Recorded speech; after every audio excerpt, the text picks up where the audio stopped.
Well, I promise you that this liquid here is Berryman's. Okay? Comes in the can. 25 bucks for a gallon. Very nice. Okay? And you put this in there too. Yep. This is a minor situation. Okay? Yes, if you have some of that laying around that you didn't use, go for it.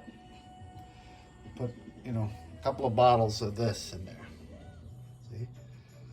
A couple of bottles of that, not much. Okay, and then you're gonna put this in there too, right? Hell yeah. And then at the end, you're gonna have this kerosene ready. Okay? That's gonna rinse it out in the end. Then you let it dry. But the kerosene won't totally come out. Eh? Yeah. Yeah, what is going on? Oh no. Oh, this is not good. This is not good. Oh no, they're all piled up. Oh yeah. Everybody can clean up.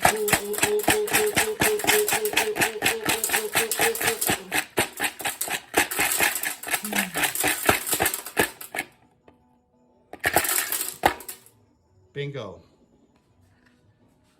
And there you go. We're getting there now.